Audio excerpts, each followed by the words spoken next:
कोणती शाळा आवडली? बरं याचं उत्तर तुम्ही सांगा. ब्रह्मी हे का? सांगितलं तुम्हीच उत्तर सांगा. सर, तुमचे विद्यार्थी दशेतील आवडते शिक्षक कोण होते? विद्यार्थी दशेतील आवडते शिक्षक तुमचे? हा, मी विद्यार्थी असताना माझे आवडते शिक्षक टागोर शाळेमध्ये असलेले मुळे सर, ज्यांनी मला इंग्रजी हा विषय 7वी वर्गापर्यंत मला काहीच येत नव्हतं, कारण ते एवढं शिकवल्याच गेलं नव्हतं. परंतु 8, 9, 10 मध्ये आमचे मुळे सर होते, त्यांनी मला जे इंग्रजी शिकवलं, त्यामुळे ते माझे आवडते शिक्षक. तुमचा आवडता छंद कोणता? माझा आवडता छंद प्रवास करणे.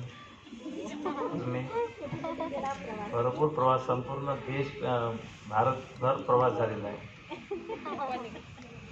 सर्वच राज्य जवळपास झालेले आहेत देशामध्ये असलेले.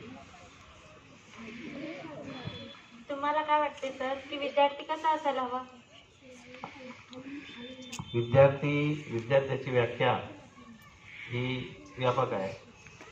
तर सर्वात आजच्या परिस्थितीमध्ये जर विचार केला तर विद्यार्थ्याच्या भोवती अतिशय जे काही वातावरण आहे हे अतिशय म्हणजे विद्यार्थ्याला गोंधळून टाकणारं वातावरण आहे, की त्यालाही विचार पडते कधी की आपण काय केलं पाहिजे, कसं केलं पाहिजे. कारण चौफेर परिस्थिती ग्रामीण भागातली ही व्यसनाधीनतेचं प्रमाण खूप आहे आणि वैचारिक पातळी गावाची ही अतिशय खालावली आहे. चांगल्या गोष्टी कानावर पडत नाहीत आणि वाईट गोष्टी तर कानावर पडतात, आणि जी गोष्ट वारंवार आपल्या कानावर पडते तशी आपलेही सुद्धा विचार बनण्याची शक्यता असते.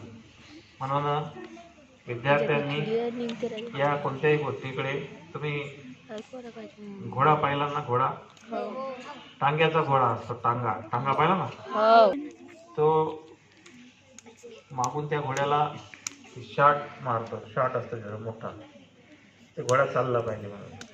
तर जर ते शॉट मारताना जर घोड्याला दिसलं तर ते घोडा असं आण करते, काहीतरी करते. त्याला घोड्याला फक्त त्याच्या डोळ्याला असे 2 झापडं लावलेले असतात की त्याला फक्त रस्ता दिसला पाहिजे, त्याला बाकीचं काही दिसू नये, मागचं पुढचं, असं त्या घोड्याला त्याचं केलेलं असते, जेणेकरून त्यानं ते रस्त्याने चालायचं फक्त, बाकी कुठेच जायचं नाही, इकडे तिकडे जायचं नाही. किती मागून कोणी मारो की त्याला झोडो, त्याच्यावर लक्ष द्यायचं नाही. असा तो टांग्याचा घोडा असतो. तसं विद्यार्थ्याने असलं पाहिजे. आपल्याबद्दल कोणी काय बोलते, समाज काय बोलते, आपण काय बाकीचे कोण काय बोलते, बाकीचं मला काहीच ऐकू येत नाही, मला काही दिसत नाही, मला फक्त एकच दिसते, ते म्हणजे माझा अभ्यास आणि मला पुढे कसं जायचं. एवढंच आपण फक्त लक्षात ठेवायचं, तेव्हा आपण पुढे जातो. तुमच्या जीवनातला अविस्मरणीय प्रसंग कोणता? माझ्या जीवनातला अविस्मरणीय प्रसंग माझा झालेला ॲक्सिडेंट.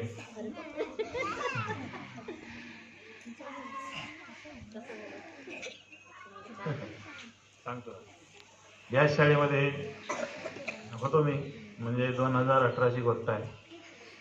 2018 मध्ये हे मुलं लहान होती आणि मी जवळगावरून आल्यानंतर 4 महिने झाले, 3 महिने झाले. मी जूनमध्ये आम्ही त्या ठिकाणी आलो आणि सप्टेंबरमध्ये ही घटना घडली.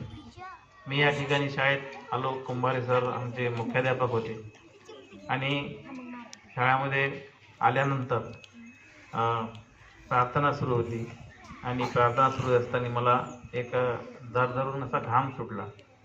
घाम सुटल्यानंतर मला असं वाटलं की मला बीपीची शिकायत आहे. म्हटलं त्या दिवशी नेमकी मी बीपीची गोळी घेतली नव्हती.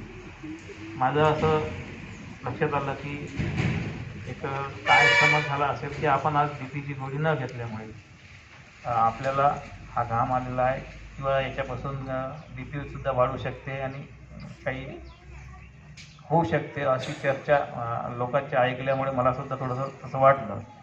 म्हणून मी काय केलं की मी कोणालाच सांगितलं नाही, काकडे मॅडमला नाही, तर स्टाफमध्ये मॅडम जे आमचे होते त्याला कोणाला सांगितलं नाही.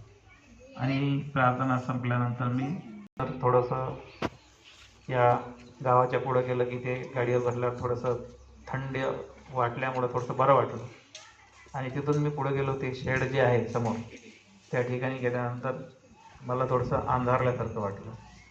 अरे म्हटलं आपल्याला काहीतरी होते असं वाटलं. आणि चला म्हटलं समोर फाटा आहे त्या ठिकाणी आपण थोडंसं थांबावं आणि तिथं ते फाट्यावर पाणी गिनी प्यावं असं समजून मी पुढं गाडी चालवलो. तिथून मी त्या थोडंसं फाट्यावर वर गेलो आणि मी अनकॉन्शियस झालो. गाडी चालू माझी आणि मी कुठं चाललो मला काहीच माहीत नाही. मी गाडी माझी हीच गाडी, ते गाडीवर मी बसून आणि गाडी चालली 100 मीटर गाडी चालली आणि त्या गाडीनं मी तो रोडही क्रॉस केला. समोरून जर कोणतं भरधाव वाहन आलं किती रोड चालतो मला काहीच माहीत नाही. त्या गाडीनं मला कदाचित एखाद्या मोठ्या वाहनात अंदर घालून दिलं असतं तर जाग्यावर संपूर्ण तिथंच माझं संपलं असतं. आणि समोर मग निंबाचं झाड होतं एक मोठं. माझी गाडी सरळ त्या निंबाच्या झाडाला धडकली आणि गाडीचा समोरचा चक्का संपूर्ण तुटला आणि मला सुद्धा डोक्याला मी धडकलो आणि साईडला मोठमोठं गवत वाढलेलं होतं. त्या गवतानं मला गादीसारखं झेललं आणि कुठेही कोणतीही जखम मला झाली नाही. फक्त मला ते निंबाचा जो मार आहे आता इथे दिसत आहे ना, हां, ते मला या ठिकाणी ते जखम झाली. संपूर्ण रक्तानं माखला चेहरा आणि मी पडलो आणि मग विद्रूप झालं ना. कोणी ओळखत नव्हतं कोण होय कोण होय, अरे ॲक्सिडेंट झाला कोण होय. आपल्याच गावाचे कोणतरी एक दोघं समोर जात होते, त्यांनी पाहिलं आणि मग त्यांनी ओळखलं हे दारू सर होय. मग तिकडून मागून आमच्याच गावचा ॲटो आला एक, कोणी सांगितलं. मग आरू सर्व म्हटल्यानंतर त्यांनी ॲटोमॅटिक टाकलं आणि दवाखान्यामध्ये बोरीला त्यांनी घेऊन चाललं. तर राजीवनगरच्या जवळपास गेल्यानंतर मग मला भान आलं की मला शुद्धी आली. मग मी म्हटलं मी तर गाडीवर होतो, मी ॲटोमध्ये कसं. मग मी त्यांना म्हटलं की मी ॲटोमध्ये कसं. त्यांनी सांगितलं की सर तुमचा ॲक्सिडेंट झाला, चला आपण दवाखान्यात चालू. तेव्हा लक्षात आलं की काहीतरी गडबड झाली. म्हणजे कदाचित त्या दिवशी माझा तो शेवटचा दिवस राहू शकला असता, परंतु त्या ॲक्सिडेंटमध्ये मी सुखरूप आज तुमच्यासमोर आहो. पुण्याचं कार्य केलं असेल आणि चांगलं काम व्हायचं असेल तुमच्या हातून. सर तुम्ही जर मुख्यमंत्री झाले तर पहिले तुम्ही कोणते कार्य कराल? मी जर मुख्यमंत्री झालो, अतिशय चांगला प्रश्न विचारला. कारण मुख्यमंत्री म्हटल्यानंतर संपूर्ण अधिकार त्यांच्याकडे असतील. तर संपूर्ण समाज हा व्यसनमुक्त व्हावा.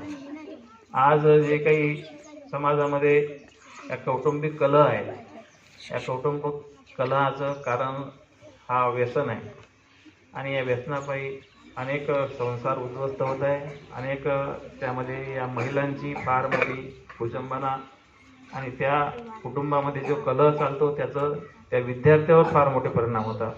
त्याच्या त्या मुलांवर अतिशय कधी आम्ही अनेक वेळा बघितलं तर त्या मुलाच्या चेहऱ्याकडे बघितल्यानंतर त्याच्या चेहऱ्यावरचे जे हावभाव, त्याच्या जे काही दिसते तेव्हा त्याला जेव्हा आपण विचारतो विश्वासात घेऊन, तेव्हा ते सांगते की माझ्या आई वडिलाचं भांडण झालं आणि माता माझी आई या ठिकाणी नाही, किंवा माझे वडील आईला खूप त्रास देतात आणि म्हणून आम्हाला आता या ठिकाणी राहता येणार नाही.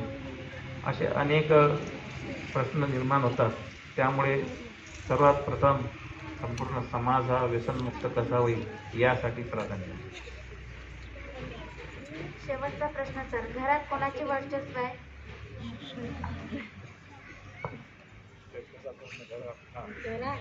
माझ्या कुटुंबामध्ये आमचं संयुक्त कुटुंब आहे आणि आम्ही 5 भाऊ आणि संपूर्ण आम्ही एकत्र राहतो. त्यामुळे कुटुंबामध्ये वर्चस्व किंवा कोणाचा असाचा विषय नाही. आता आपण पाहतो कुटुंबामध्ये आजची परिस्थिती सर्वच सारखे आहेत. कोणालाच आपण कोणत्याच कमी आहे असं आपण म्हणू शकत नाही. महिलांना तेवढे अधिकार आहे आणि पुरुषांना तेवढे अधिकार आहे. तर आम्ही सर्व मिळून कोणते निर्णय घेतो. परंतु अधिकाराचं म्हटलं तर थोडंसं कधी कधी आपल्याला एखादी गोष्ट निर्णायक सांगावं लागते, तेव्हा आमचं चालतं. Thank you sir. या